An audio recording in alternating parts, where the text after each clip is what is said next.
네, 이런 각종 논란과 이런 시민단체의 행동 그런 가운데 윤석열 대통령은 민생에 좀 집중하는 모습입니다.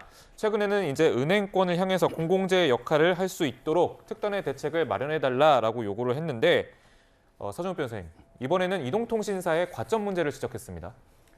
저는 이제 기본적으로 윤석열 대통령은요 가장 이제 감동 깊게 읽은 책이 밀턴 프리드만 선택할 자유 있잖아요. 네. 이 말은 이제 기본적으로는 자유 시장 경제에 대한 확신을 가지고 있습니다.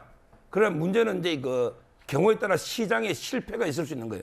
시장의 실패. 대표적인 게 이런 이제 독과점 문제 또는 이제 공공성 효과 이런 게 있는데, 독과점이라는 게 은행은 거의 5대 은행이 거의 독점하고 있잖아요. 그다음에 통신사도 세계 회사가 거의 이게 독과점 체제를 이루고 있잖아요. 이러다 보면 이게 시장에 실패가 나타날 수 있고, 여기에 대해서는 이게 정부의 개입이 어느 정도는 이게 정당화됩니다. 따라서 최근에 민생 문제를 위해서 요금 체제를 합리화한다든지, 또는 이제 은행이 이자를 이게 엄청나게 이익을 얻어서 또 내부의 성과급 잔치를 벌이고 있잖아요. 이런 문제를 이게 지적한다든지, 이거는 저는 정당한 정부의 개입이다 이렇게 보고 있습니다. 알겠습니다. 차장님, 그런데 윤 대통령이요, 독과점 경쟁 체제를 강조하면서도 이 기업들에게 고통 분담을 요구했거든요. 그러면서 내놓은 대책들이 몇 가지가 나왔는데, 은행 같은 경우는 사회공헌 프로젝트를 추진하겠다. 통신사는 다음 달에 데이터를 무료로 제공하겠다고 밝혔는데, 일회성 대책에 그친다 이런 지적도 좀 나오고 있습니다. 그렇습니다. 그러니까 대통령 말 한마디에 지금 은행과 통신이 대책이라고 부랴부랴 내놓고 있는데요. 저는 한 가지 아쉬운 것이, 이런 이 과점 체제에 있는 어떤 사업자에 대해서 이 일반 소비자들에게 피해가 가지 않도록 막을 수 있는 법과 제도를 만드는 것이 바로 국회이고 입법부입니다. 그러니까 지금 다수를 점하고 있는 민주당, 그리고 집권 여당에 대한 국민의힘 의원들이 대통령의 말 한마디가 나오기 전에 먼저 우리 사회에 이 만연해 있는 과점 체제에 따른 어떤 불필요한 이익을 가져가는 것은 없는지, 또 소비자에게 피해를 전가하고 있는 것은 아닌지, 이런 활발한 정책 논의를 통해서 이 과점 체제의 어떤 이 부작용을 막기 위한 법과 제도를 만들려는 잘하기 경쟁을 했다라면 얼마나 많은 국민들이 국회의원들을 신뢰했을까, 그런 좀 아쉬움이 남고요.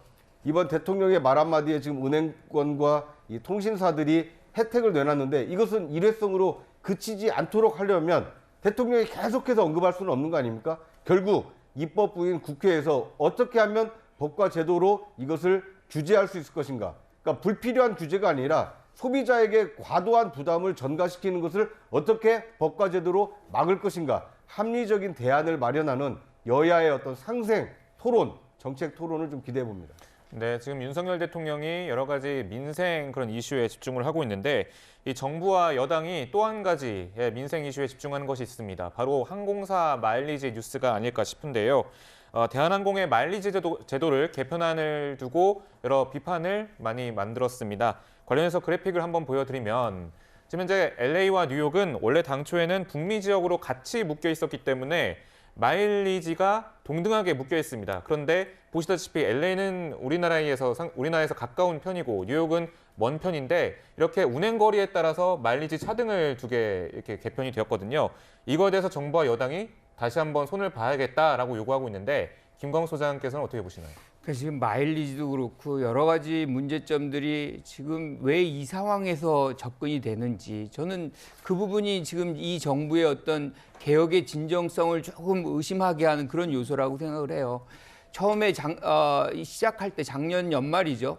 3대 개혁을 제시했어요. 그게 연금, 교육, 그리고 노동입니다. 그렇다 그러면 그 시기에 이미 이 부분에서의 개혁을 제시했어야 됩니다. 그러니까 지금 대통령이 얘기하고 있는 것은 통신, 금융, 정유 시장의 어떤 과점화, 이게 이제 결과적으로 피해자들, 이제 소비자들의 어떤 피해를 유발하고 있다는 얘기잖아요.